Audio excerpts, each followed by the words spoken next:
आज दुनिया एक ऐसे मोड़ पर खड़ी है जहां एक छोटी सी चिंगारी पूरे क्षेत्र को आग में झोंक सकती है। अमेरिका और ईरान के बीच तनाव फिर बढ़ गया है। अमेरिका के राष्ट्रपति डोनाल्ड ट्रंप ने साफ चेतावनी दी, सौदा करो वरना परिणाम गंभीर होंगे। अब तस्वीर को ध्यान से समझिए। मध्य पूर्व में अमेरिका की सैन्य गतिविधियां तेज हुई। यूएसएस अब्राहम लिंकन क्षेत्र में तैनात है। इसके साथ कई लड़ाकू विमान भी मौजूद हैं। यूएसएस जेराल्ड आर फोर्ड भी आगे बढ़ रहा है।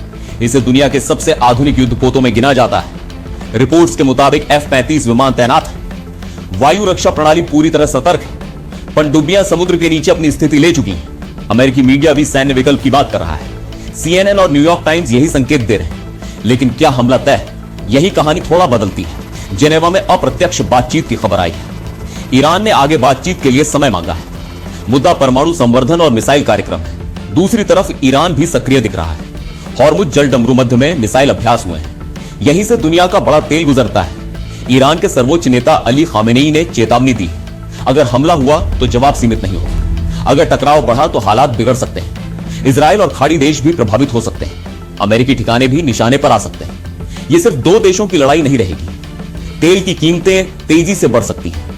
वैश्विक अर्थव्यवस्था पर भी असर पड़ सकता है। अब सबसे बड़ा सवाल सामने है, क्या यह सिर्फ दबाव की रणनीति है या वास्तव में सैन्य कार्रवाई की तैयारी है? ट्रंप की नीति अधिकतम दबाव की रही है, लेकिन कूटनीति अभी पूरी तरह खत्म नहीं हुई है। दुनिया इस पूरे घटनाक्रम को देख रही है। फैसला अभी बाकी है और तनाव चरम पर है। अंतिम आदेश अभी जारी नहीं हुआ है। अब भारत के नजरिए से स्थिति समझते हैं। अगर हालात बिगड़ते हैं तो असर बढ़ेगा। भारत और पाकिस्तान की भूमिका अहम होगी। भारत के ईरान से ऊर्जा संबंध रहे। चाबहार पोर्ट परियोजना भारत के हित में है। मध्य एशिया तक पहुंच भी महत्वपूर्ण है। अगर हॉर्मुज में तनाव बढ़ता है तो भारत की तेल आपूर्ति प्रभावित होगी। भारत बड़ी मात्रा में तेल आयात करता है। तेल महंगा हुआ तो जनता पर असर होगा। भारत की नीति संतुलन बनाए रखने की है। भारत खुलकर किसी पक्ष में नहीं आता। अब पाकिस्तान की स्थिति समझिए। पाकिस्तान के ईरान से भी संबंध है। अमेरिका से भी उसका सुरक्षा सहयोग रहा है। साथ ही चीन से उसके गहरे रिश्ते हैं। चीन इस समीकरण में बड़ा कारक है। युद्ध की स्थिति में पाकिस्तान पर दबाव होगा, लेकिन खुलकर युद्ध में कूदना जोखिम है। अगर संघर्ष बढ़ता है तो दक्षिण एशिया प्रभावित होगा।